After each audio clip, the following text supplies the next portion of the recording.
Bienvenido a Con Contexto,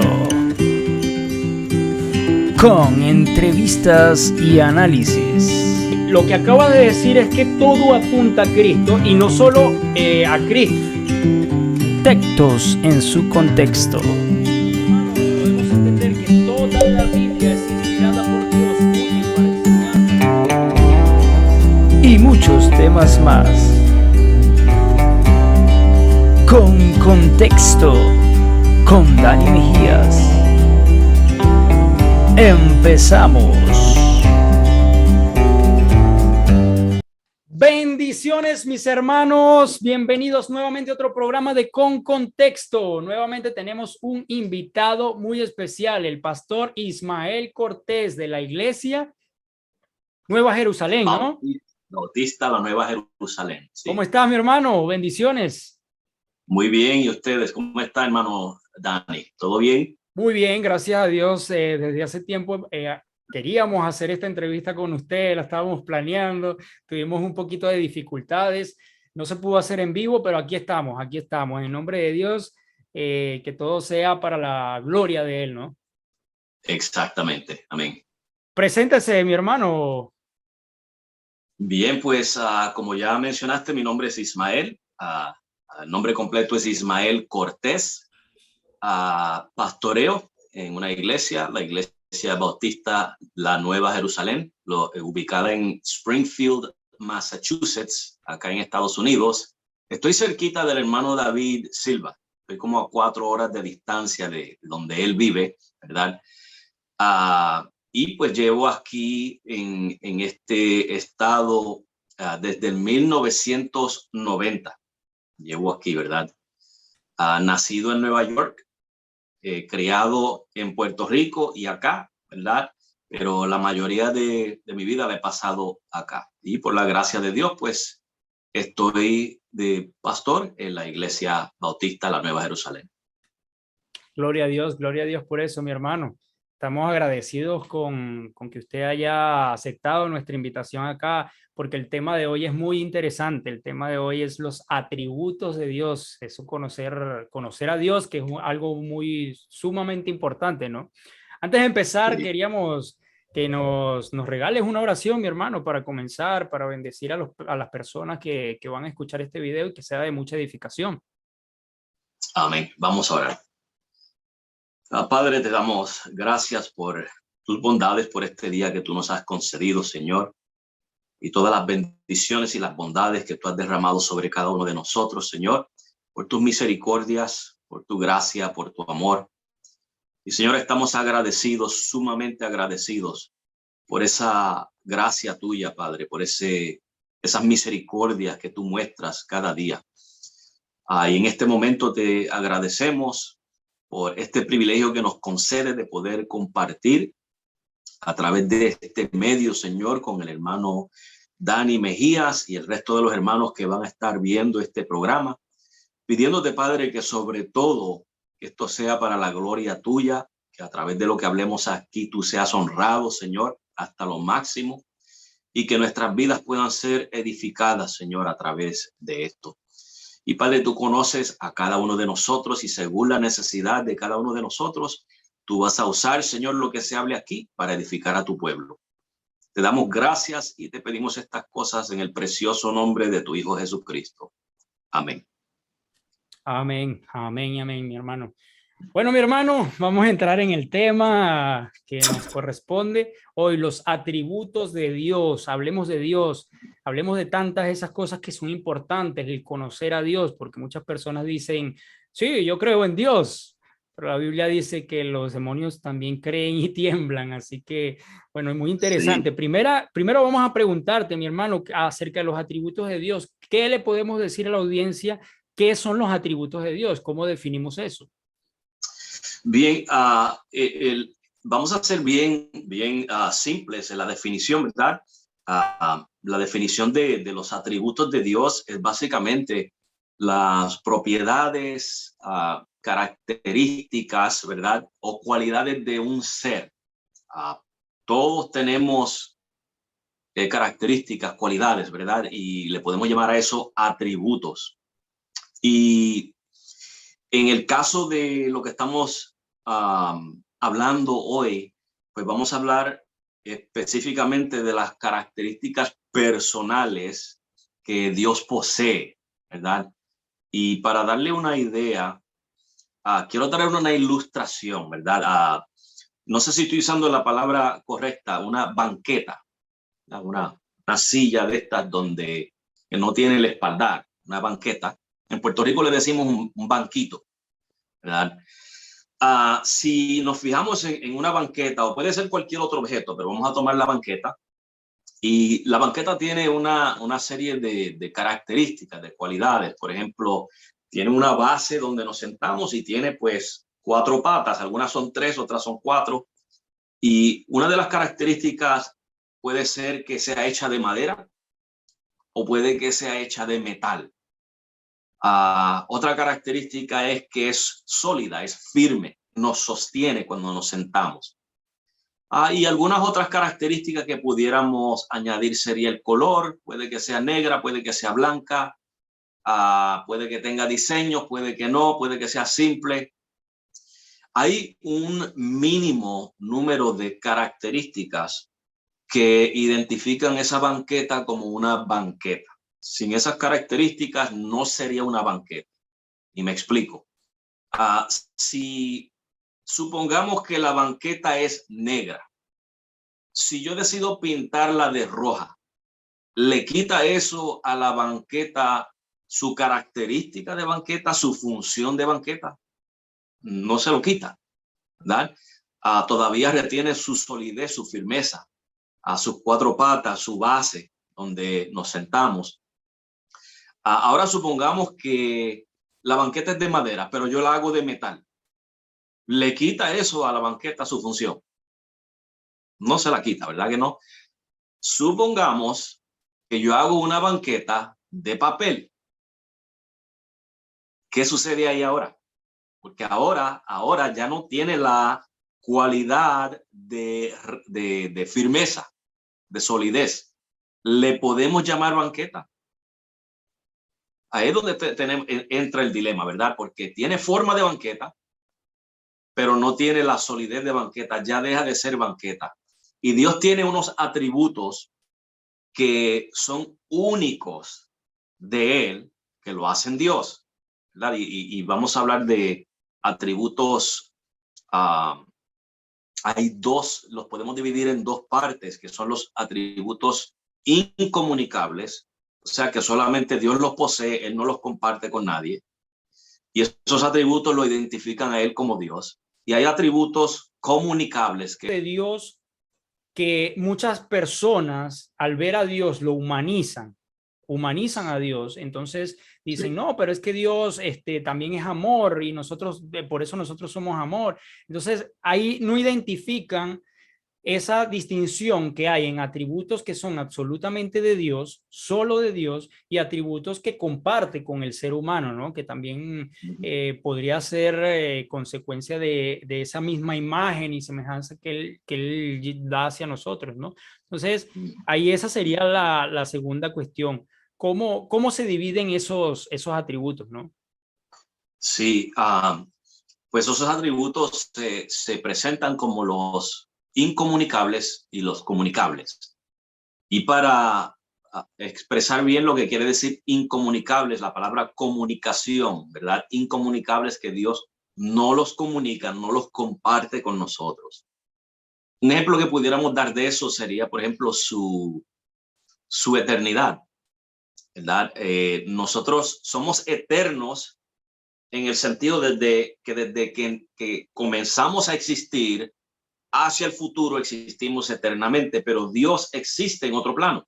La eternidad de Dios es que Él siempre ha existido. Nosotros no poseemos ese atributo, es incomunicable.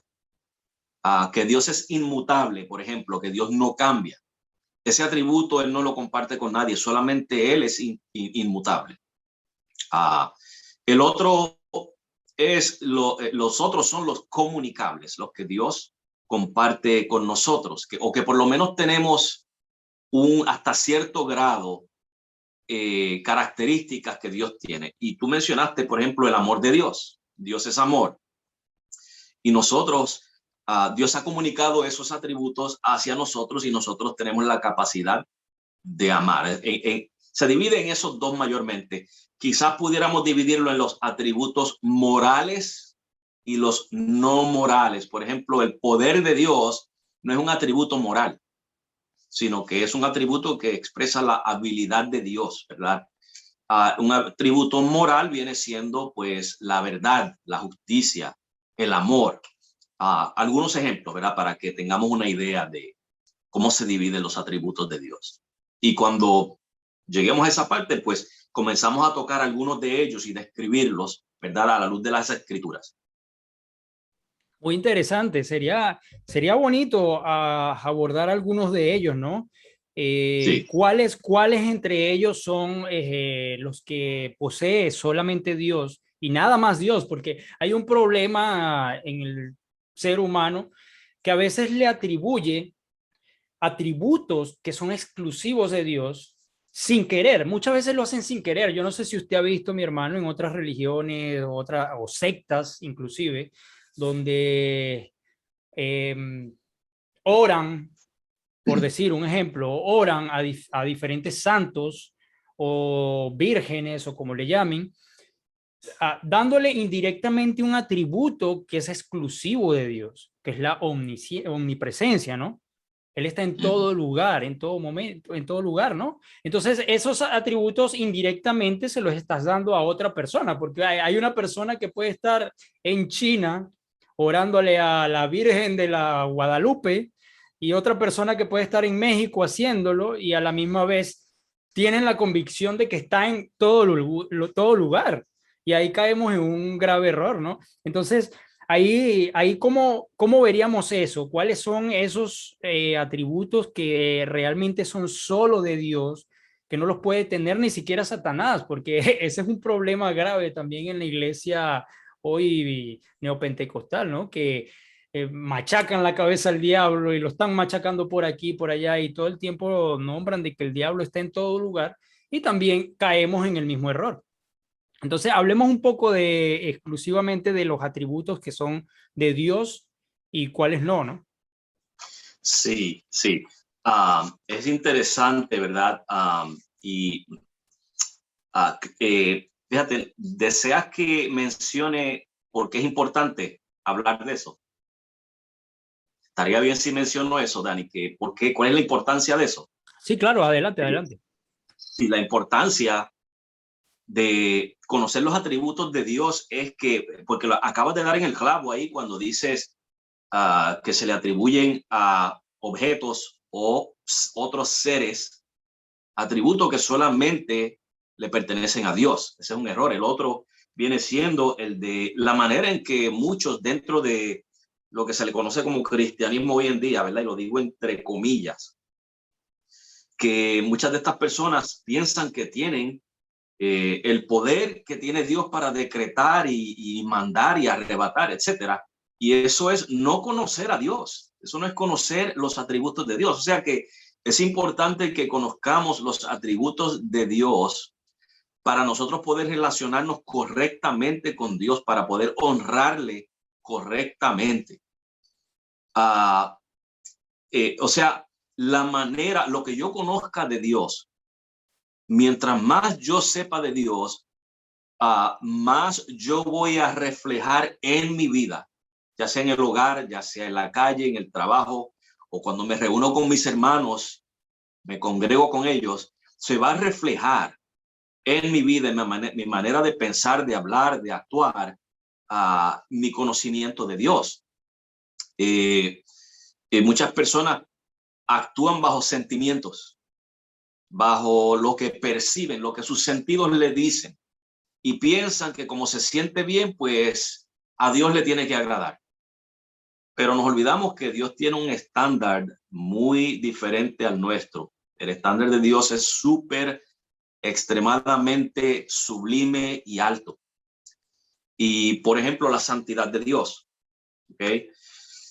Muchas veces las personas piensan que están agradando a Dios basado en sus propios conceptos.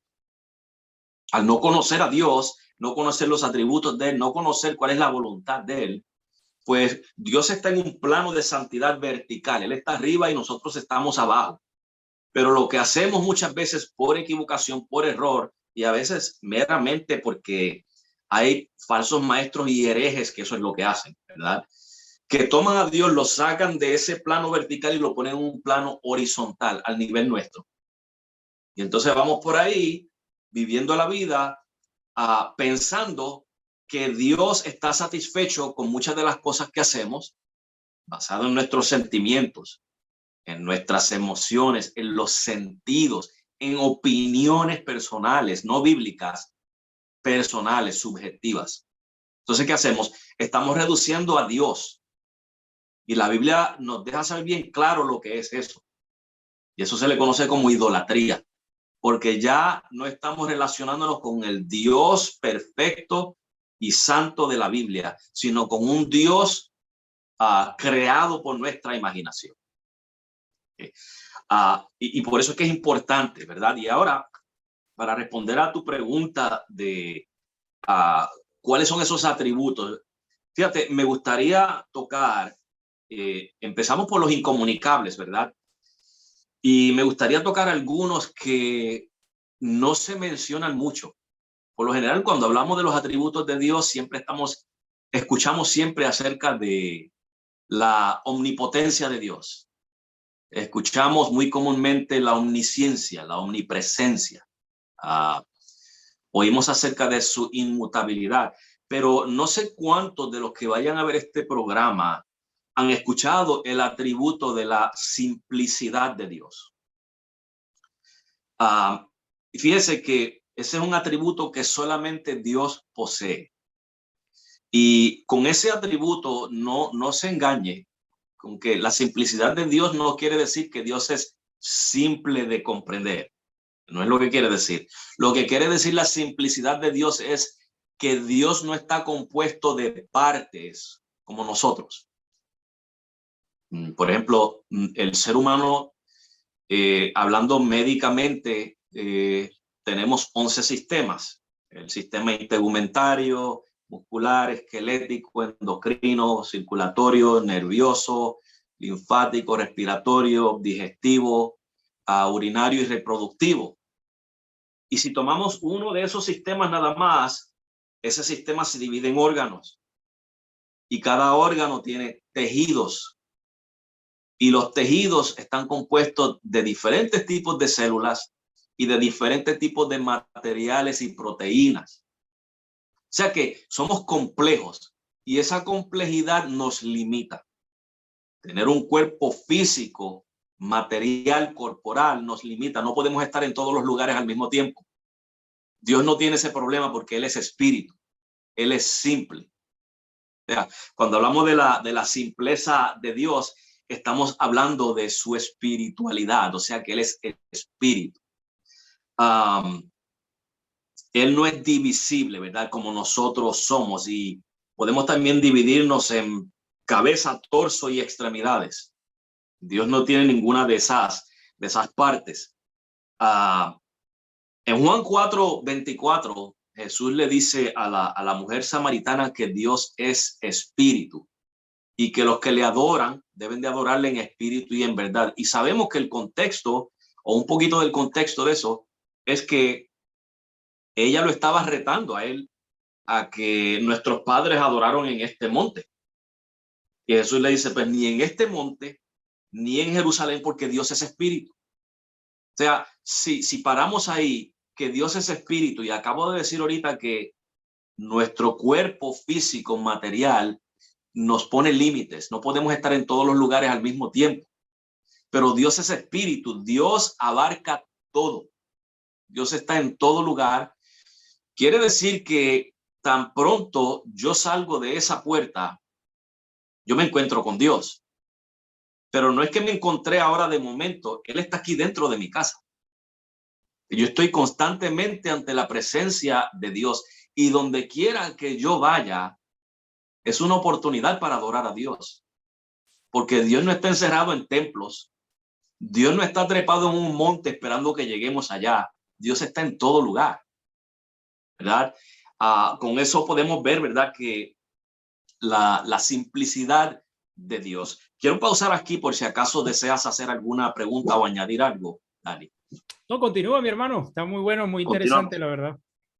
Sí, o sea, aquí esto nos trae una pregunta. Fíjate que podemos encontrarnos con personas que nos digan, pero las escrituras dicen que Dios tiene manos. Que por ejemplo, que él mide los cielos con el palmo de su mano, o que Dios tiene su brazo extendido, que Dios inclina su oído. ¿Qué hacemos con eso? ¿Verdad? Y entonces sabemos que la palabra de Dios no se contradice a sí misma. Los que la contradecimos somos nosotros. Y si Dios es espíritu, y Jesús mismo dijo que un espíritu no tiene carne ni huesos. ¿Se acuerdan cuando Jesús se presentó ante Tomás para dejarle saber que él no era un fantasma? Y le dijo, tócame, toca mis manos y mi costado para que veas, porque un espíritu no tiene carne ni huesos. O sea, entonces cuando dice que Dios tiene manos, si lo tomamos a un nivel ultra literal, vamos a cometer el error de ponerle manos físicas a Dios, pies, orejas, etcétera. Y sabemos que lo que hace Dios es que nosotros somos como nosotros le hablamos a nuestros bebés, que le balbuceamos y le hablamos de una manera que los haga reír, que no estamos diciendo nada, pero nos estamos comunicando a nivel de ellos. Eso es lo que hace Dios. Dios se rebaja a nuestro nivel, nos trata como bebés, para comunicarse con nosotros de una manera que nosotros podamos comprender.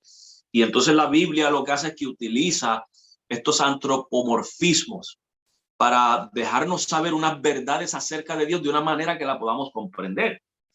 Cuando habla de la mano de Dios, está hablando de la obra de Dios, el brazo de Dios, el poder de Dios, que podemos contar con su apoyo y cosas como esas, ¿verdad? El oído de Dios, que Dios nos oye, el ojo de Dios, que Dios lo ve todo, que Dios lo sabe todo. O sea que expresa de manera simbólica unas verdades que nosotros podemos apreciar porque estamos relacionados con eso. Tenemos manos, tenemos ojos, oídos, etcétera. O sea que eso es lo que estamos viendo. Ahí en eso, disculpa que te interrumpa, mi hermano, ahí en eso caen siempre el error del estudio de las escrituras. En este canal y en varios lugares hemos estado hablando sobre eso, el uso correcto de la hermenéutica, de los géneros literarios que son muy importantes, ¿no? Sí. Inclusive eso que comentabas de Jesús.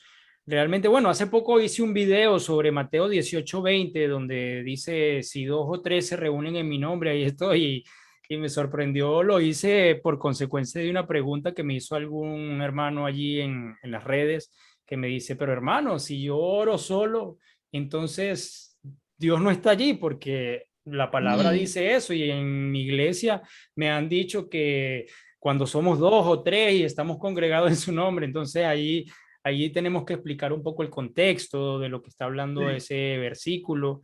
Y ese es un problema que y ahí está el fundamento del problema bíblico, que no se conoce a Dios. Si no conocemos los atributos de Dios, eso que usted acaba de decir, entonces vamos a interpretar mal la escritura, porque vamos a entender que entonces, si no oro con otra persona, entonces Dios allí no está, y no es lo que está queriendo decir.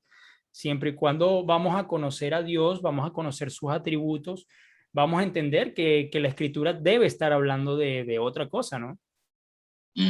Exactamente, exactamente. Y pues eso es lo que sucede, hermano. Muchas veces, por falta de dedicarle un poquito de estudio a las escrituras, escudriñar un poquito más, tratar de extraer el mensaje que está contenido en el pasaje, pues malinterpretamos. Y es muy fácil. Muchas veces interpretamos como niños, porque, por ejemplo, cuando yo era niño y yo leía esos pasajes de que Dios tiene manos, que tiene ojos, así es que lo interpretaba, que literalmente Dios era una figura humana como nosotros. O sea, y nosotros tenemos que salir de esa inmadurez, ¿verdad? Y comenzar a madurar, a ver lo que Dios nos está transmitiendo en su palabra para poder conocer a Dios adecuadamente, ¿verdad? Y esa es una de los atributos de Dios, es su simplicidad. Él no está hecho de materia como nosotros. La sustancia de Dios es espíritu. Esa es la sustancia de él. Y el espíritu, Dios como espíritu, no está sujeto a lo que nosotros estamos sujetos. Él no está sujeto al tiempo, no está sujeto al espacio, ni a la materia. Nada lo puede limitar a él. Sin embargo, nosotros sí tenemos esos límites, ¿verdad? Somos complejos, pero la complejidad no es necesariamente buena en ese sentido. Porque si yo quisiera llegar allá a Panamá donde tú estás, no lo puedo hacer en un microsegundo. Bienvenido por aquí, bienvenido por aquí, mi hermano, cuando quiera. Amén, igualmente. O sea, me tomaría planificación, claro. Llamar a la agencia de vuelos para hacer el trato, para que me den las taquillas, esperar la fecha y viajar al aeropuerto, esperar, volar, hacer escala hasta que llegue allá. Me tomaría mucho tiempo llegar allá. La distinción que habría con nosotros los seres humanos, nosotros estamos en una lucha espiritual, eso lo sabemos. Claro, mucha gente confunde esa lucha espiritual con esa guerra espiritual que ellos hacen. Siempre llamando a Satanás para dominarlo, para atarlo, como dicen muchos, ¿no? Pero esa distinción en que nosotros tenemos con los espíritus, ya que usted nombró las capacidades que tiene Dios como espíritu, que no las tenemos nosotros, pero en ese aspecto, con los demonios, sí hay cierta similitud en eso, ¿no? A diferencia de nosotros, los demonios no se cansan, ellos no duermen. Entonces, ahí habría que hacer esa distinción con ellos, porque también en este problema es que se quieren humanizar los demonios, porque se les dan cuestiones a los demonios que son espíritus que le corresponden al ser humano, el cansarse, todo esto. Los demonios no son, ellos no duermen, ellos no es que nosotros por más que oremos, ellos dicen, ya me cansé, ya no lo voy a perseguir. Entonces, ahí tenemos que tomar eso un poquito en cuenta, ¿no? Sí, y fíjate, curiosamente, para responder a tu pregunta, vamos a comparar primero todas estas criaturas que Dios creó, angélicas, ¿verdad? Espirituales, con la simplicidad de Dios.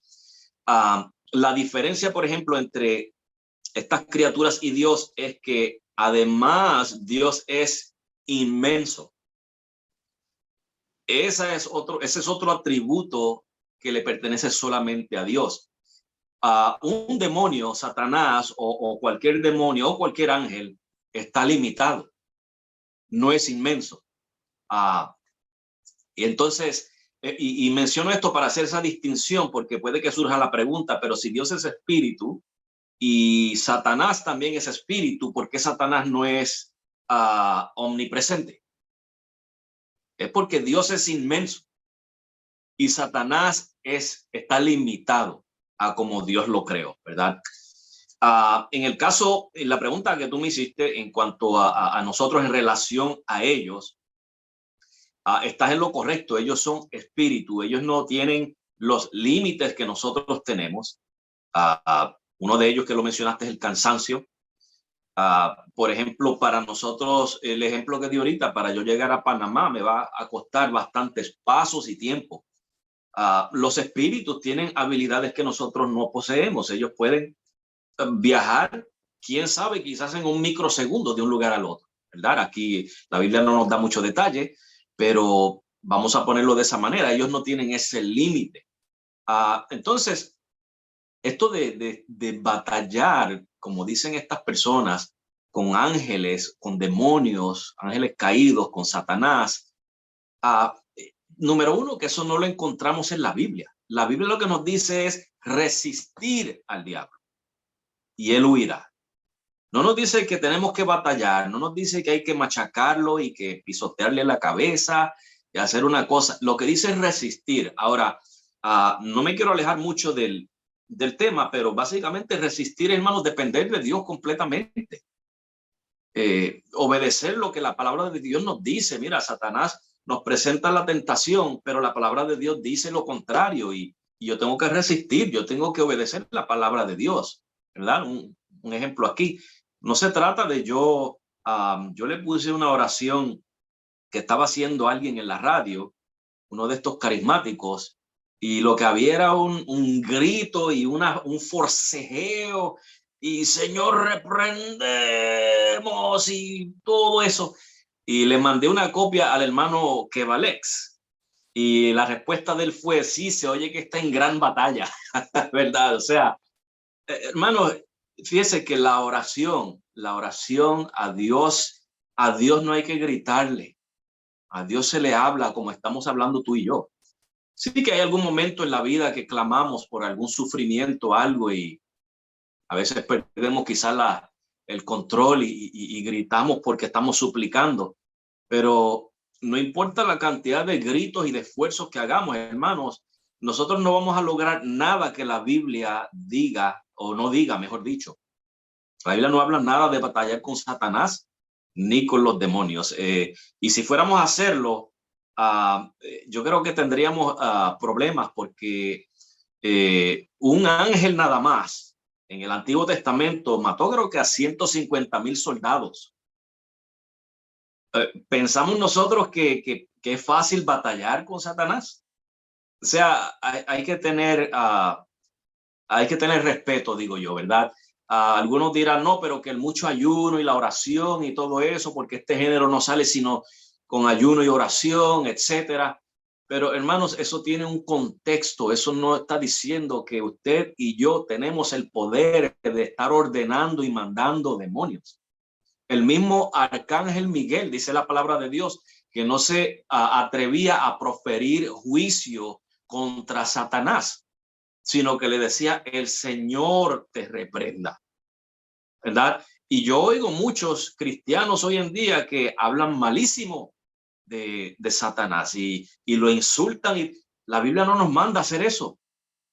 No nos dice que tenemos que estar insultándole y diciéndole que si tú eres un sucio, que si es, que si aquello. El mismo arcángel Miguel no se atrevía a proferir juicio contra Lucifer. Y hay personas que dicen, no, yo te reprendo. Tú no puedes reprender nada. Tú no tienes esa autoridad, no se te ha dado. Podemos decir, Señor, tú tienes la autoridad de reprender, pero yo no, ¿verdad? Eso sí. No sé si eso contesta la pregunta en parte o... Sí, correcto. De eso mismo se trata, mi hermano. Es el tema principal, el conocer a Dios, la importancia. Yo creo que una de las primeras clases que yo personalmente creo que debería dar toda iglesia son los atributos de Dios, conocer a Dios, porque hay personas que vienen, yo personalmente vengo de otras iglesias donde no se te enseñan estas cosas, entonces caes en el error, en muchos errores, lamentablemente, como los que hemos hablado. Entonces, no terminas, llevas en una iglesia 40, 50 años y no terminas conociendo a Dios, y eres más propenso a que te digan cualquier cosa y la creas, como estas cosas que venimos diciendo. Entonces, yo creo que es lo primordial, conocer a Dios, esa intimidad que tenemos que tener con Dios en oración, en leer su palabra, en conocerlo cada día, tener esa intimidad. El mismo Jesús, como puso siempre la similitud con un matrimonio. Un matrimonio, no podemos tener a nuestra señora esposa y no conocerla. Tenemos que aprender a conocerla cada día, y así mismo debe hacer con nuestro Señor, conocerlo para saber cómo alabarlo, para saber cómo adorarle. Hay muchas personas que, como el libro del pastor MacArthur, que dice, ofrecen un fuego extraño, y ese fuego extraño lo ofrecen ¿por qué? Porque no terminan conociendo a Dios, no conocen sus atributos, no conocen de Dios. Yo siempre pongo como ejemplo el pueblo de Israel atravesando el desierto.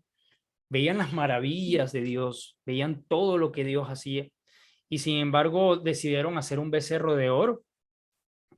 Le querían llamar Dios al becerro de oro, o sea que ellos querían hacer un Dios conforme a su propia concupiscencia, a los propios deseos, y eso mismo que sucedió en ese tiempo ocurre hoy en día en las iglesias. Quieren hacer un Dios conforme a su modelo. Hoy en día vemos iglesias, ya esto está tremendo, tremendo. Iglesias donde se ve el homosexualismo, es aceptado entre los ministros, y tantas cosas más que vemos hoy en día. ¿Y cuál es el problema? Porque el problema no es el que se llama pastor y se presenta allí a decir todo esto, porque eso estaba escrito. El problema es el pueblo que no se educa a conocer a Dios, no quiere conocer a Dios para levantarse y decir, oye, esto está en contra de lo que es Dios. Y creo que el tema de hoy es muy fundamental por eso, ¿no? Sí, sí. Y me gusta el ejemplo que diste del matrimonio, porque en un matrimonio, mientras más se conocen el esposo y la esposa, más se respetan, más se aman, más conocemos el uno del otro, la necesidad del otro, y más aprendemos a relacionarnos el uno con el otro, ¿verdad? Lo mismo sucede con Dios. Mientras más conocemos a Dios, mientras más sabemos de sus atributos, mejor nos vamos a relacionar, mejor nos vamos a conducir en nuestra vida diaria. Nuestra vida se va a convertir en una adoración correcta a Dios, si conocemos a Dios. Si no lo conocemos, entonces nos vamos a basar en sentimientos, en opiniones personales, en lo que me agrada a mí, pensando que quizás a Dios también le agrade, cuando puede que sea lo opuesto, ¿verdad? Y ahí cae lo que sucedió con los hijos de Aarón, que ofrecieron fuego extraño, y muchas veces nosotros, creo que todos somos culpables de haber ofrecido en alguna ocasión fuego extraño al Señor, ¿verdad? Pero gracias que Dios es misericordioso. Otro de sus atributos, la misericordia de Dios, ¿verdad? Bien, pasamos a otro de sus atributos incomunicables. Otro de los atributos que raramente se oye mencionar es la aceidad de Dios. Esa palabra viene del latín, son dos palabras, a, C. Y esas dos palabras lo que indican es de sí mismo, por sí mismo.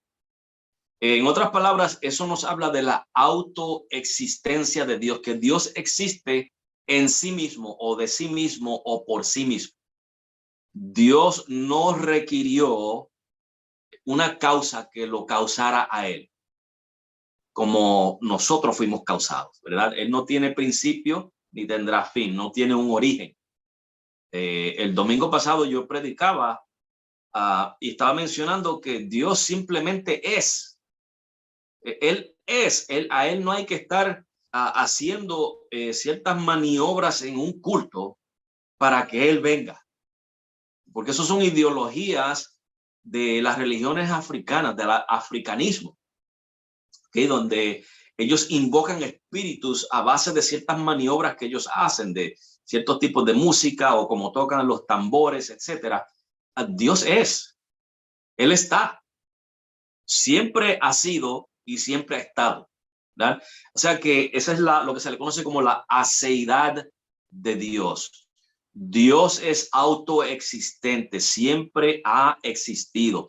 En Éxodo 3:14, por ejemplo, cuando Moisés le pregunta a Dios, ¿qué nombre le doy a la gente cuando me presente delante de ellos?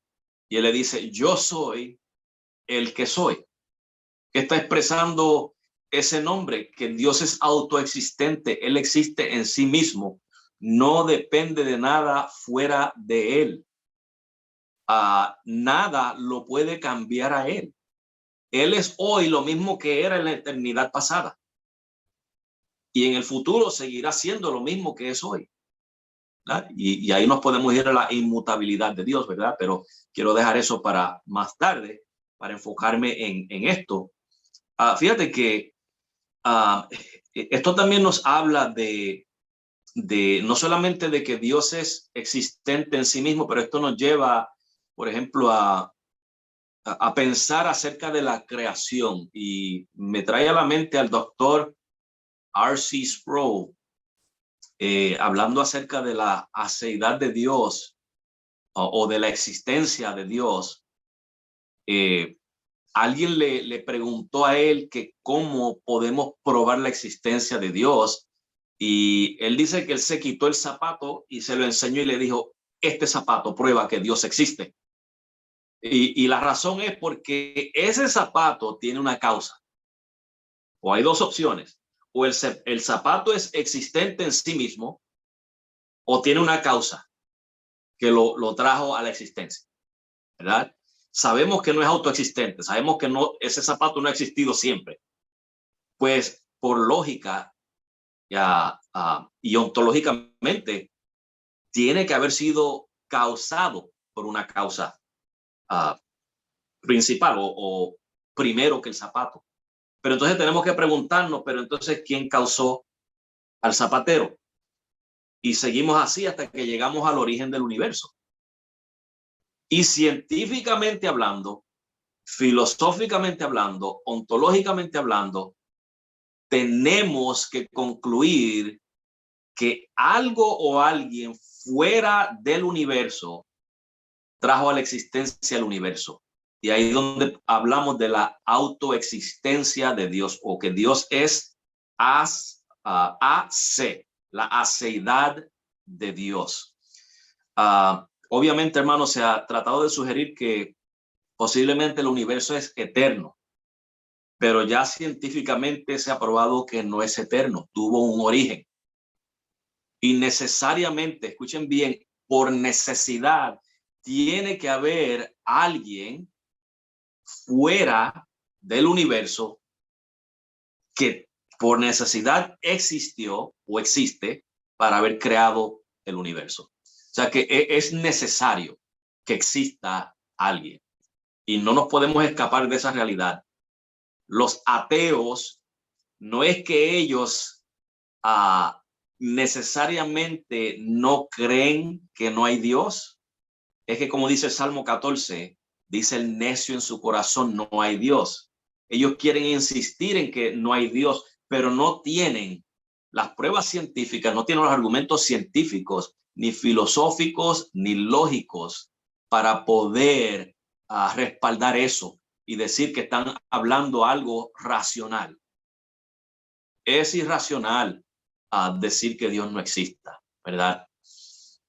Ahora, sabemos que aunque no podemos probar con métodos científicos la existencia de Dios, pero es racional poder decir que Dios existe, ¿verdad? Y ahí cae su aceidad, ¿verdad? Dios existe en virtud de la naturaleza de su propio ser. Dios no depende de fuentes externas para él existir. Él es la fuente de todo. Él es la primera causa y no tuvo causa antes que él. Y para responder, por ejemplo, la pregunta que muchas veces nos hacen, ¿quién causó a Dios? Y entonces comienzan a hacer estas preguntas que son absurdas y te voy a explicar por qué. ¿Quién causó a Dios? ¿Y quién causó a ese que causó a Dios? Y así siguen en regresión. Y ese argumento y esa manera de razonar es absurda, es ilógica, y te voy a explicar por qué. Porque es absurdo decir que hay una regresión infinita de eventos o causas hacia el pasado. El doctor William Lane Craig lo explica de esta manera, me gusta cómo lo explica, y tiene que ver con matemáticas. Él dice, si yo tengo una biblioteca y tengo un número infinito de libros de tapa negra en un lado, y en el otro lado tengo un número infinito de libros de tapa roja. ¿Okay? Entonces él dice, si yo resto 5 libros de los libros de tapa negra, ¿okay? Tengo un número infinito de libros, pero le resto 5 a los de tapa negra. ¿Cuántos me quedan? Sigue siendo infinito. No da un resultado matemático. Le quité 5 a los libros negros, pero tengo todavía la misma cantidad de libros negros que de libros rojos. Es absurdo, no llegamos a una conclusión matemática y lógica. Entonces, él dice, si yo sumo los libros rojos más los libros negros, tengo la misma cantidad de libros rojos y negros que libros negros. No tiene sentido. O sea que pensar de esa manera demuestra la ignorancia de los hombres. O sea, Dios existe en sí mismo. Él es la causa que no fue causada. El creador que no fue creado. Yo creo, hermano, siempre. que las mismas personas que dicen todas estas cosas, todo como lo sabemos, ha sido consecuencia de la caída, ¿no? Exacto. Hemos estado haciendo una serie en el canal de videos cortos sobre la depravación total, las consecuencias que trae la depravación total, el hombre natural. Recordemos lo que me hizo recordar lo que dice el libro de Romanos, ¿no? En el capítulo 18 en adelante, la culpabilidad del hombre. Aún conociendo a Dios, dice el capítulo 19, porque lo que Dios se conoce le es manifiesto, pues Dios se lo manifestó. Y ese lo manifestó porque lo manifiesta en todo lugar, ¿no? Es tan visible la creación, todo lo que vemos, ¿no? Porque las cosas invisibles de Él, su eterno poder y deidad, se hacen claramente visibles desde la creación del mundo, siendo entendidas por medio de las cosas hechas, de modo que no tienen excusas. Y es tremendo lo que sigue más adelante, ¿no? Profesando ser sabios, se hacen necios en su propio entendimiento. Y ahí está la cuestión. Resalto lo que acaba de decir usted, sobre todo de los ateos, que prácticamente este tipo de personas naturales, en su naturaleza, saben que existe un Dios, porque se los revela. Dios se revela en todo lugar, en todo momento. Pero en su necio corazón prefieren adorar a la criatura que al creador. Y ellos, por su vanidad, por esa misma naturaleza pecaminosa que no quiere salir del hombre, ese ego que no quiere salir del hombre, quiere tener la razón siempre. Y ahí está la clave, ¿no? De eso, de la culpabilidad del hombre que tiene, la naturaleza pecaminosa que viene el hombre no nacido de nuevo. Exactamente, hermano. Y fíjate que acabas de mencionar en Romanos capítulo 1, ¿verdad? Y si nos transportamos a Salmo 19 también, a los cielos cuentan la gloria de Dios y el firmamento la obra de sus manos. Hace unos meses prediqué un mensaje acerca de ese salmo, y para explicar cómo los cielos demuestran la gloria de Dios, cómo hablan de la gloria de Dios y la obra de sus manos. Presenté un ejemplo y no me recuerdo bien de todos los números y detalles, pero por ejemplo, un galón de gasolina aquí en Estados Unidos, el vehículo que yo conduzco, puedo conducir 15 millas, quizás 16, máximo 17 con un galón de gasolina. Y una vez que se consume el galón de gasolina, pues me quedé en la calle sin poder llegar al lugar donde iba a llegar. Pero si utilizamos los métodos de la física para extraer energía nuclear de ese galón de gasolina, y no sé, de ese galón de gasolina, me parece que era algo como, creo que te voy a dar un número así porque no me acuerdo, pero ese galón de gasolina, usando el método de energía nuclear, puede hacer que no sé cuántos billones, creo que eran 2 billones de autos puedan conducir por 1 milla, o un auto pueda conducir por 2 billones de millas. O sea, eso nos habla de cuánto poder hay encerrado en las moléculas de gasolina. Ahora imagínense el universo entero, cuánto poder invirtió Dios en el universo. Y si pensamos en eso, entonces preguntémonos, ¿cuán poderoso es Dios? O sea, los cielos, la naturaleza, la creación, cuenta del poder de Dios. No sabemos, hermano, lo poderoso que es Dios. No cabe en nuestra mente finita, ¿verdad? Y eso sería otro de sus atributos, la omnipotencia de Dios, ¿verdad? Pero no me quiero salir del que estamos, de la aceidad de Dios. En el Salmo 93, 2, por ejemplo, dice, firme es tu trono desde entonces, tú eres eternamente. O sea, está diciendo que Dios, básicamente está diciendo, Dios siempre ha existido. Ahora, Dios está fuera del tiempo. El tiempo no tiene nada que ver con calcular cuánto tiempo Dios ha existido. Es que Dios ha existido fuera del tiempo. Eso es una existencia en un plano diferente a lo que nosotros podemos comprender, ¿verdad? Ese es uno de los pasajes bíblicos. El Salmo 90, versículo 2. Antes que naciesen los montes y formases la tierra y el mundo, desde el siglo y hasta el siglo, tú eres Dios. Observemos que no dice tú eras Dios. Lo tiene en tiempo presente. Tú eres Dios. Desde el pasado hasta el futuro, tú eres Dios. ¿Verdad? Eso nos habla de la aceidad de Dios, de la autoexistencia de Dios.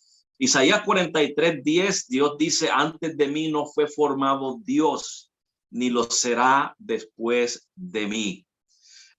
Otra cosa, hermanos, que podemos ver es que la aceidad de Dios no solamente nos habla de su existencia y de que Él es la fuente de poder, con el ejemplo que di de la gasolina, ¿verdad? Pero Dios es la fuente de vida. Él no necesita una fuente externa para Él vivir. Él es vida. De Él es que emana la vida. Y si vemos en Juan, en capítulo 1, versículo 4, hablando de nuestro Señor Jesucristo, del Verbo encarnado, dice, en Él estaba la vida y la vida era la luz de los hombres. O sea, en Él estaba la vida. Él es la fuente de la vida, ¿verdad? Y hay otros pasajes como el capítulo 5 de Juan, versículo 26, porque como el Padre tiene vida en sí mismo, o sea, Él es la fuente de la vida. Así también ha dado al Hijo el tener vida en sí mismo. Tanto el Padre como el Hijo son la fuente de la vida, ¿verdad? El capítulo 11, versículo 25, leemos lo mismo, donde nos dice que yo soy la resurrección y la vida. O sea, la vida es un atributo de Jesucristo, atributo de Dios. Y un último versículo que quiero compartir es el de Romanos capítulo 11, versículos 34 al 36. Vemos aquí, hermanos, y esto lo describe tan perfectamente, de que Dios no depende de nada ni de nadie. El hecho, o sea, Él nos creó a nosotros, pero no por necesidad. Él no necesitaba crearnos. Y mire lo que dice Romanos 11, 34 al 36. Porque ¿quién entendió la mente del Señor o quién fue su consejero? Entonces eso nos está hablando acerca de la omnisciencia de Dios. No necesitó que le dieran consejo, no necesitó que le dieran explicaciones, no necesitó instrucciones. Él es sabiduría, Él es inteligencia. Eso emana de Dios. Versículo 35. ¿O quién le dio a él primero para que le fuese recompensado? O sea, Dios no necesitó recursos de nadie. Él era la fuente de todo. Eso es la aceidad de Dios, la independencia y la autoexistencia de Dios. Porque de Él y por Él y para Él son todas las cosas. A Él sea la gloria por los siglos Amén. O sea, de él surge todo. Todo el universo proviene de él. Es por él, o sea que fue a través de él que todo fue creado. Y es para su gloria que él creó todo. No que lo necesitaba, no que se sentía solo y necesitaba crear criaturas que lo adoraran, sino que él hizo eso para que las criaturas pudieran admirar al su creador y darle la gloria. Somos nosotros los que necesitamos admirar a Dios para poder darle la gloria. Oye, Amén.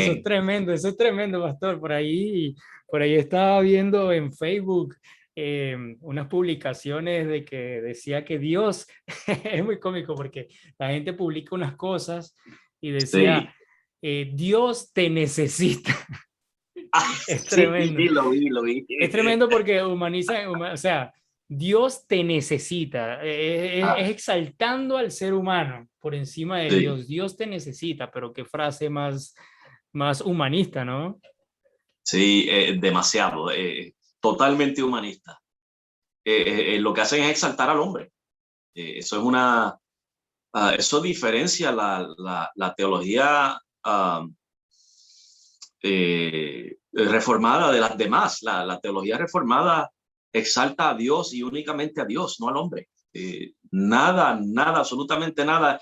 En el estudio bíblico del jueves, Dani, no sé si lo viste completo, pero vemos que yo mencioné, ¿verdad? Que por ejemplo la salvación es totalmente de Dios, nuestra santificación, nuestra justificación, de principio a fin, es todo obra de Dios. Yo lo único que hice fue lo que tuve que hacer porque respondía a ese poder de Dios, a esa gracia de Dios que obró en mi corazón.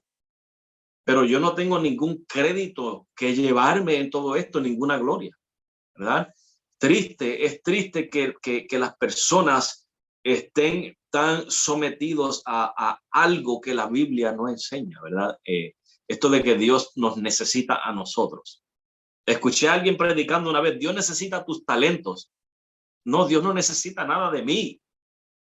Dios me dio lo que yo tengo para yo poder disfrutarlo. Y al yo gloriarlo a él con mis talentos, yo soy bendecido. Yo recibo gozo, yo recibo satisfacción de eso. Soy yo el que lo necesito. Bueno.